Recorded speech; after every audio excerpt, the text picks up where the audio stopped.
Hello and welcome everyone to VV studies. आज हम business legislation की यूनिट 2 का एक नया टॉपिक पढ़ने वाले हैं, जिसमें कि हम मर्जर एंड एक्विजिशन के बारे में पढ़ेंगे। जैसे कि मैं पहले भी अपनी काफ़ी वीडियोस में बता चुका हूँ कि मर्जर एंड एक्विजिशन का मतलब क्या होता है। जब दो कंपनीज एक दूसरे के साथ में मर्ज करती हैं, मतलब दोनों के स्टेक्स, दोनों के शेयर्स जब मर्ज होते हैं तो उसको मर्जर बोलते हैं। और जब एक बड़ी कंपनी एक छोटी कंपनी के शेयर्स को खरीद लेती है तो उसको एक्विजिशन बोलते हैं।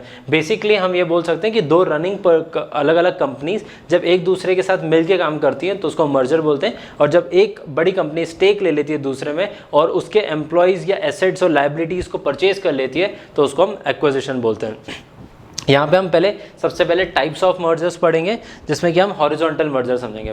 हॉरिजॉन्टल मर्जर मतलब होता है जब एक कंपनी और दूसरी कंपनी सेम तरीके के प्रोडक्ट को लेके काम कर रही है।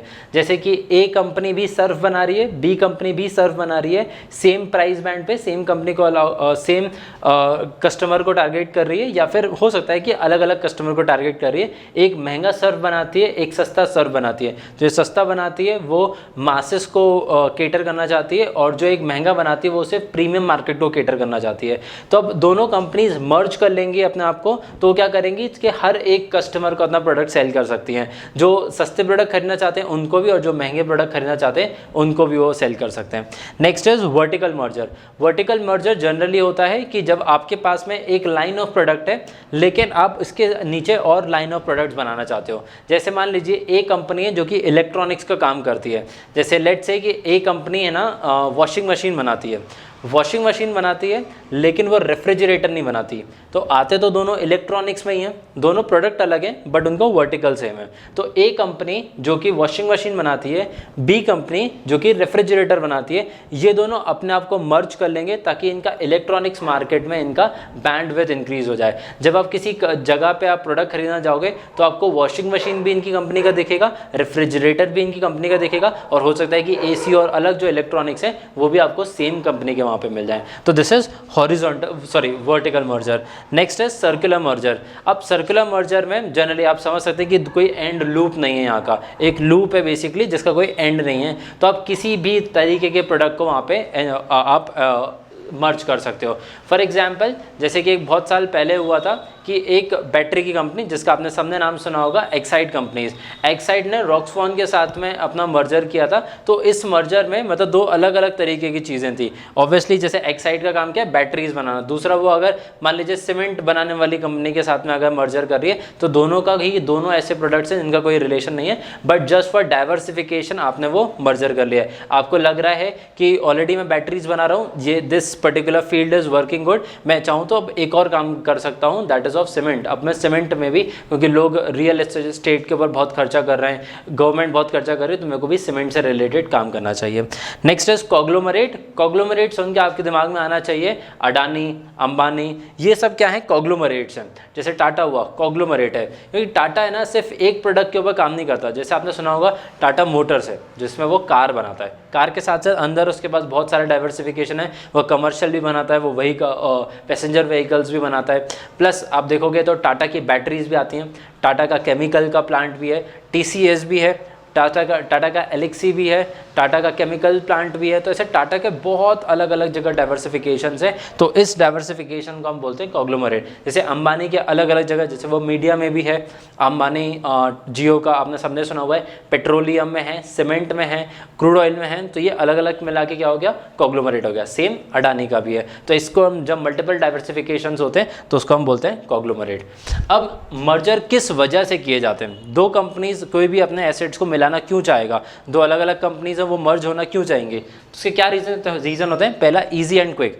मान लीजिए आपको डाइवर्सिफिकेशन करना है किसी नए प्रोडक्ट में, तो कोई और कंपनी जो कि ऑलरेडी वो काम कर रहा है, तो आप या तो उसके साथ मर्ज कर लीजिए, या फिर अगर वो छोटी कंपनी है तो आप उसको खरीद के एक्वायर कर लीजिए। जैसे अंबानी है तो अंबानी बहुत सारे ऐसा करते हैं। जैसे अभी आप जाते होगे तो पेट्रोल पंप पे आपको रिलायंस नहीं मिलता होगा, आपको जियो बीपी मिलता होगा, क्योंकि वो जियो और ब्रिटिश पेट्रोलियम का मर्जर है। सेम आप देखोगे कि जियो ने ना, मतलब जियो की बात ना करें, रिलायंस की अगर हम ओवरऑल बात करें तो रिलायंस ने बहुत सारी छोटी छोटी कंपनी, जैसे हैथवे हुआ, तो हैथवे को अपने अंडर एक्वायर कर लिया है। तो वो हैथवे के नाम से ही चलता है, but under the flagship model of Jio. तो जियो का उसको एक ब्रांड नेम मिल गया, प्लस हैथवे को उसको, मतलब जियो को उसका नेटवर्किंग मिल गई। नेक्स्ट इज डाइवर्सिफिकेशन, आपको अपने और प्रोडक्ट्स बढ़ाने, चाहे आप हॉरिजॉन्टल बढ़ाना चाहते हो, चाहे आप लाइन बनाना चाहते हो, चाहे आप पूरा एक डाइवर्सिफिकेशन पोर्टफोलियो बनाना चाहते हो। Next is tax concession. बहुत सारी कंट्रीज़ में ऐसा होता है कि जब आप उस जगह पे काम करने जाते हो, फॉर एग्जांपल मान लीजिए इंडियन कंपनी अगर चाइना जाके काम कर रही है, अगर आप एक चाइनीज़ कंपनी के साथ में मर्ज करके वहाँ पे बिजनेस करोगे तो वहाँ पे आपको टैक्स बेनिफिट्स मिलेंगे, टैक्स में कंसेशंस मिलेंगे। तो ये एक बहुत बड़ा एडवांटेज हो जाता है overall as a company entity को। नेक्स्ट इज लिक्विडेशन, जैसे वोडा आइडिया में हुआ था कि उनको अपने एसेट्स को लिक्विडेट करना था। जैसे अगर आप पब्लिक ऑफर नहीं निकाल रहे हो, आप प्राइवेट इन्वेस्टमेंट भी नहीं करवा रहे हो, तो उसके अंदर आप क्या कर लेते हो, लिक्विडेट कर देते हो अपने एसेट्स को। नेक्स्ट इज बैलेंस ग्रोथ, अगर आपको ज़्यादा रिस्क नहीं लेना है, ऑब्वियसली जब आप एक नए मार्केट में एंटर करते हो, नए प्रोडक्ट के साथ में एंटर करते हो, आपको नहीं पता है कि वो 100% प्रोडक्ट चलेगा।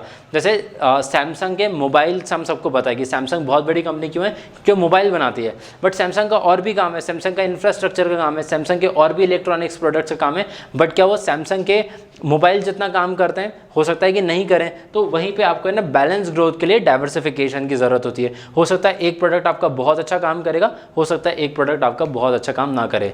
जैसे टाटा इतनी पुरानी कंपनी है, लेकिन टाटा मोटर्स इतने सालों से लॉस मेकिंग कंपनी है, तो बैलेंस ग्रोथ उसको क्यों मिली, क्योंकि Tata as a umbrella branch, Tata as a flagship model overall profit में, भले उसके छोटे छोटे सेगमेंट्स कुछ बहुत ज़्यादा प्रॉफिट कर रहे हैं, कुछ लॉस कर रहे हैं, कोई ब्रेक इवन कर रहे हैं।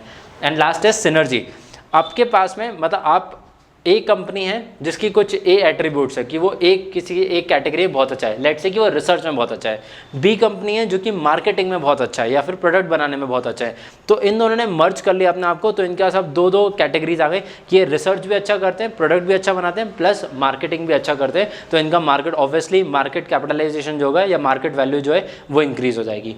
लास्ट इज इफेक्टिव मर्जर्स कैसे हो सकते हैं, जब आप दो कंपनीज को मर्ज कर रहे हैं तो आपको किन चीज़ों का ध्यान में रखना चाहिए जिससे कि आपका जो मर्जर है वो सक्सेसफुल हो पाए। फर्स्ट इज सेपरेट प्लान, आप अपनी कंपनी से उसको मर्ज मत करिए, आप उसको एक सेपरेट एंटिटी बनाइए और उसको एक अलग तरीके से रन कीजिए। जैसे आप अपनी कंपनी को रन करते हैं, अब आपके पास क्योंकि और भी board of directors executives add हो गए, तो उनके साथ में आपको सिनर्जी मेंटेन करनी है और अलग एक एक्शन प्लान बनाना है। Next is realignment of executives, जैसे मैं ऑलरेडी बोल रहा था कि दो अलग अलग कंपनी के स्टेक होल्डर्स बैठे, जो टॉप लेवल मैनेजमेंट होगा वो दो अब कंपनीज का अलाइन हो जाएगा। तो सिनर्जी को मेंटेन करने के लिए पहले आपको एग्जीक्यूटिव्स को एक लेवल पे लेके आना पड़ेगा। Next is effective MIS, MIS मतलब होता है मैनेजमेंट इन्फॉर्मेशन सिस्टम, कि आपकी कंपनी का मैनेजमेंट कैसा, आप उसको अलाइन करिए। और क्योंकि किसी भी बिजनेस के लिए मैनेजमेंट बहुत ज़रूरी होता है, और जब आप दो कंपनीज को मर्ज करोगे तो एक कंपनी को नहीं पता कि बी वाले क्या काम कर रहे हैं, हो सकता है दोनों का डिपार्टमेंटलाइजेशन अलग अलग हो, बट ऐसा नहीं हो सकता ना कि प्रोडक्शन वाले अपना खुद का काम कर रहे हैं, मार्केटिंग वाले अपना खुद का काम कर रहे हैं, जो प्रोडक्ट बन रहा है उसकी मार्केटिंग ही नहीं हो रही है। तो वो सिनर्जी मेंटेन करने के लिए अलाइनमेंट होना चाहिए, और इसलिए एक इफेक्टिव MIS सिस्टम आपको जनरेट करना पड़ेगा। लास्ट इज कॉम्प्लीमेंट्री एट्रीब्यूट, जो कि मैं सिनर्जी में बात कर रहा था कि आप ऐसे कंपनी के साथ में मर्ज करिए जो कि ये नहीं है कि आप अच्छा प्रोडक्ट बना रहे हो वो भी अच्छा प्रोडक्ट बना रहे हैं, फिर तो दोनों सेम फीचर्स अलाइन कर रहे हो। आप ऐसा कीजिए कि जो आपके डिमेरिट्स हों, जैसे मैं प्रोडक्ट अच्छा बनाता हूँ लेकिन मैं मैनेजमेंट अच्छा नहीं कर पाता, तो एक मैं मैनेजमेंट वाली कंपनी को हायर करूँगा या फिर मर्ज करूँगा, एक्वायर करूँगा, जिससे कि मेरे दो चीज़ें सिंक में आ जाएं, दोनों चीज़ें अच्छे से काम करें। So this was all about merger and acquisition. Thank you for watching the video.